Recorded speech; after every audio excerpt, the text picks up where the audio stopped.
제가 먼저 2 절을 읽겠습니다. "너는 이스라엘 자손의 온 회중에게 말하여 이르라. 너희는 거룩하라. 이는 나 여호와 너희 하나님이 거룩함이니라." 라고 기록되어 있고요. 18 절을 보면 "원수를 갚지 말며 동포를 원망하지 말며 내 이웃 사랑하기를 내 자신과 같이 사랑하라. 나는 여호와이니라." 라고 기록되어져 있습니다. 거룩, 이 거룩이 지금 키워드입니다. 사실은 이 레위기가 우리가 딱딱하다고 생각을 해서 넘겨질 때가 많았는데요. 최근에 제가 레위기를 묵상하면서 '이렇게 사랑이 넘치는 명령들이 있었나?'라는 생각들이 듭니다. 구약 성경 모든 성경 중 안에서 가장 하나님의 사랑을 노골적으로 드러내면서 명령하는 본문이 레위기라는 것. 이전까지 저는 구약은 정의의 하나님을 이야기하는 거고 신약은 사랑의 하나님을 이야기한다라고 생각을 했는데, 요즘 제가 레위기를 묵상하면서 구약의 하나님도 사랑의 하나님이었고 신약의 하나님도 사랑의 하나님이었구나라는 생각을 하게 됩니다.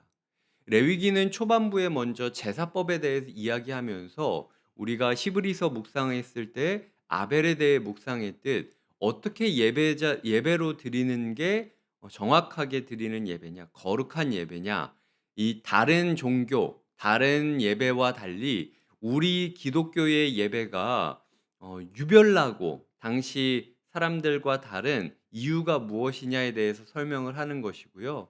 이제 18 장부터 쭉 이어지는 내용은 그렇다면은 그런 예배를 드리는 사람들의 삶, 예배자로서의 일상은 어떻게 살아가야 되느냐를 언급하고 있는 부분입니다. 그리고 월요일 날 말씀드렸듯 그 사이에 어떤 게 있냐면 대속죄일 예배와 그리고 핏부림에 대해서 이야기하면서 이 예배가 예배자의 삶으로 이어진다라는 것의 중심에는 바로 누군가 나를 위하여 속죄 제물이 되어야 된다라는 사실을 항상 기억해야 되고, 그의 피가 나의 삶에 뿌려져 있는, 내가 누군가의 핏부림을 받은 채로 살아가지 않는다면은 우리의 삶이 결코 거룩해질 수 없다라는 이야기를 하고 있는 거죠. 그러니까 단순히 착하게 살아라라는 게 이 레위기의 이야기가 아니고요. 예수 그리스도의 대속 제물로서 예수 그리스도의 대속 제사를 경험한 사람으로서 날마다 예수 그리스도의 피가 뿌려져 있고 묻어진 삶을, 보혈이 묻어진, 보혈을 지나는 삶으로 살아간다라는 것은 무엇인지를 이야기하고 있는 겁니다.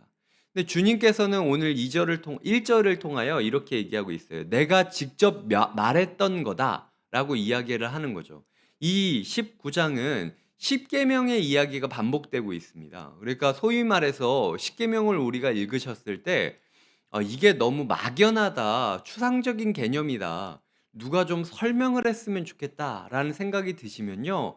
뭐 엄한 설교 막 이런 거 찾아다닐 필요가 없습니다. 주님께서 직접 십계명에 대한 코멘터리를 달고 계시는 거예요. 십계명에 대해서 마치 전과를 쓰시듯 "내가 이렇게 이야기했는데 그건 이러라고 쓴 거야."라고 언급을 하고 있다라는 거죠.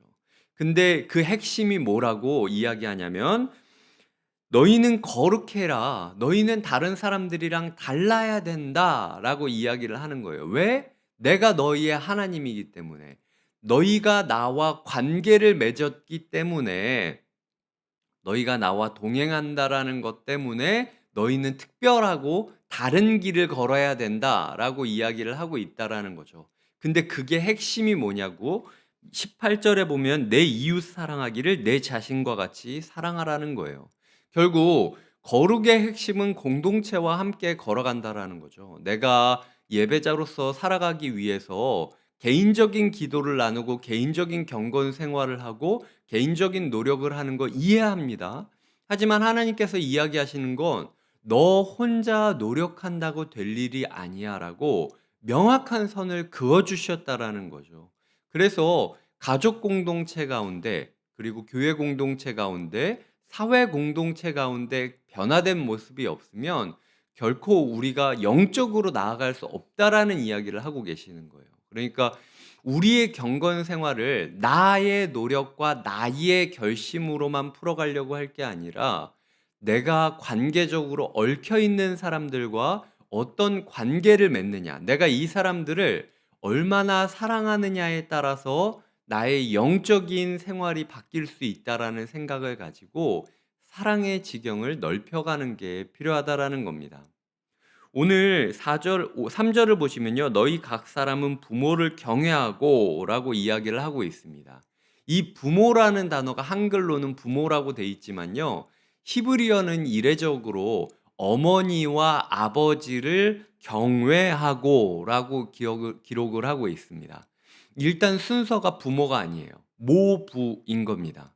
그리고 십계명 순서가 어떻게 돼 있습니다. 십계명 순서에서 부모를 경외하라고 하는 거는 중간에 나와 있는 구절이에요. 근데 그걸 앞으로 돌보고 있다라는 거죠.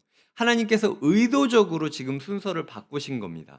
너희는 나를 경외하고 나 외에 다른 신을 섬기지 말아야 되고 나를 섬긴다고 하면서 우상을 만들지 말아야 되고 그런 개인적인 노력을 해야 부모를 공경하고 뭐 사람들을 돌보고 이럴 수 있다고 생각하지 그게 아니야. 그 순서로 따질 게 아니라 부모를 공경하는 거를 너희의 삶에 있어서 어떤 관계를 맺으며 하루를 보내는가가 나와의 관계를 결정짓는 중요한 요소다라고 이야기를 하는 거예요.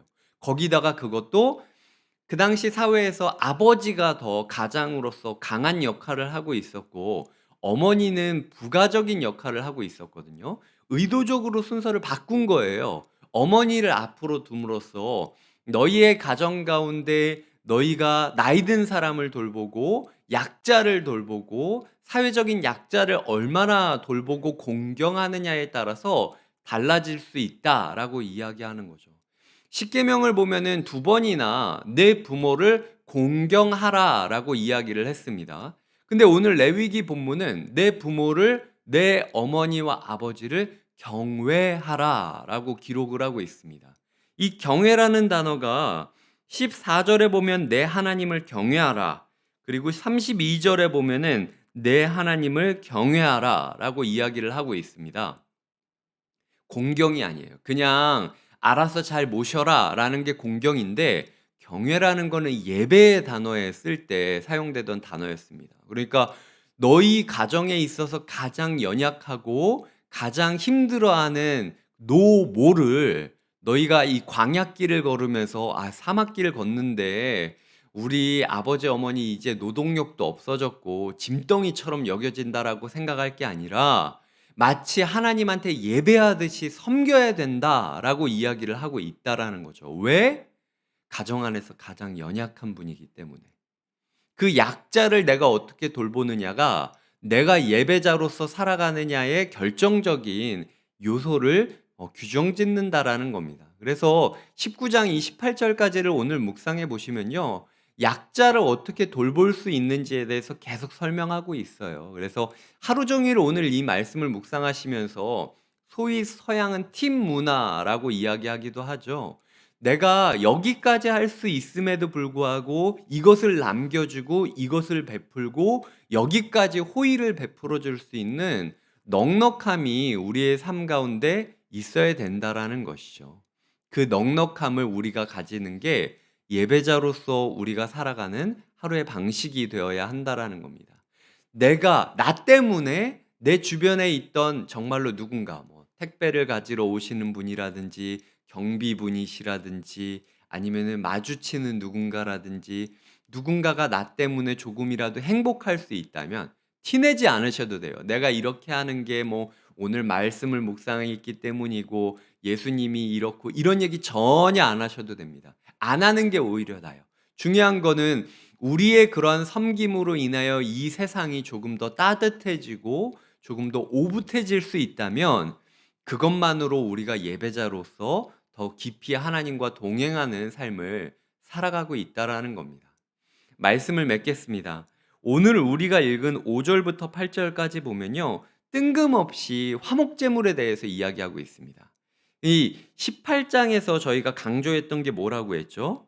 이 나는 너희의 하나님 여호와이다라고 이야기하는 거죠. 우리의 윤리적인 삶, 우리의 거룩의 삶은 우리가 하나님이랑 얼마나 더 가까워질 수 있는지를 고민했기 때문에 나아갈 수 있는 지점이에요. 하나님께서 우리에게 막 쥐어틀듯이 "이렇게 살지 않으면 죽여버릴 거야."라고 이야기를 하는 게 아니라요. "이렇게 해야만 너희가 나를 이해할 수 있고 이렇게 해야만 너희가 나와 동행할 수 있어. 그러니까 너희가 내가 누리는 기쁨을 너희가 맛보고 내가 누리는 기쁨을 너희가 누리고 내가 누리는 기쁨을 너희가 추구했으면 좋겠다."라는 목적으로 우리에게 이 계명들을 주신 겁니다. 그러니까 결국은 하나님께서 이 화목제물, 화목제사를 드리듯 너희 자신의 경건함은 반드시 공동체 가운데 하나님과 화목하고 사람들과 화목한 모습을 가질 때에만 예배자의 모습을 가질 수 있다라는 거죠. 신앙생활을 하면서 하나님을 믿는다라고 하면서 정말로 성경도 열심히 읽고 말씀도 기도도 열심히 하지만 사람들과의 관계에 있어서는 완전 엉망인 삶을 살아간다면 그 사람은 결코 하나님을 향한 예배자가 아니라는 겁니다. 이 화목 제사는요. 예배자와 제사장이 함께 나눔을 먹을 수 있는 나눔을 누릴 수 있는 유일한 제사였습니다. 주님께서 유월절 제사를 이야기하는 것도 아니고 속죄 제사를 이야기하는 것도 아니었어요. 화목 제사, 우리의 삶이 거룩한 화목 제물로 드려져야 된다라는 거예요.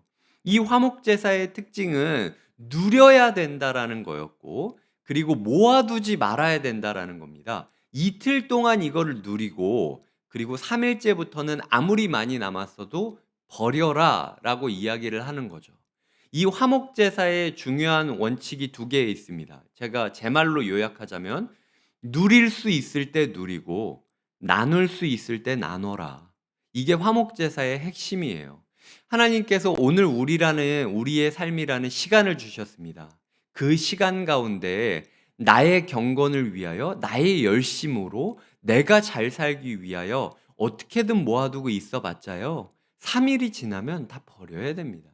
인생의 시한이 지나면 다 묻어버려야 되는 돈들이에요. 그리고 묻어야 되는 관계고 묻어야 되는 시간입니다. 주님께서 오늘을 주신 이 오늘 하나님을 사랑하고 이웃을 사랑하고 약자를 공경하고 경외함으로써 누릴 수 있을 때 누리시고요.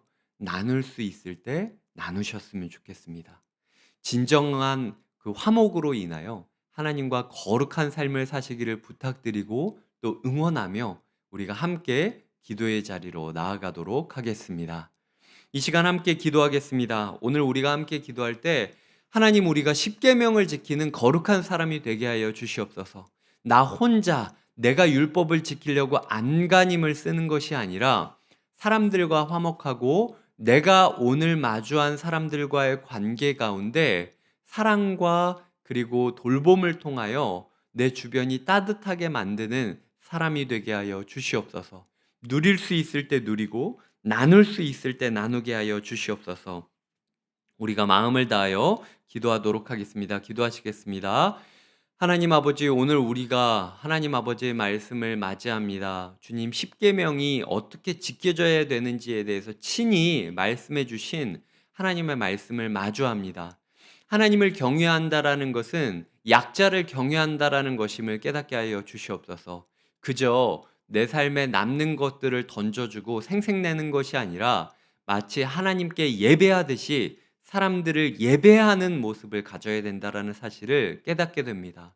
우리 가정 가운데 누가 가장 연약한지 돌아보며 그 연약한 분을 우리가 돌아보게 하여 주시고 돌보게 하여 주시옵소서. 우리 사회 가운데 내가 얼마나 더 먹을 것인지를 아득바득 내 안간힘을 써서 선을 긋고 손을 모으며 울타리를 짓는 게 아니라 여지를 남겨두고 호의를 베푸는 삶을 살게 하여 주시옵소서. 그리하여 우리의 오늘이 화목 제물이 되기 원합니다. 화목 제사가 되기 원합니다. 누릴 수 있을 때 누리고 나눌 수 있을 때 나누게 하여 주시옵소서. 이 시간 3일이 지나 우리가 모든 제사가 끝날 때 우리가 쌓아놨던 모든 것들을 그저 땅에 묻어놔야 될 겁니다.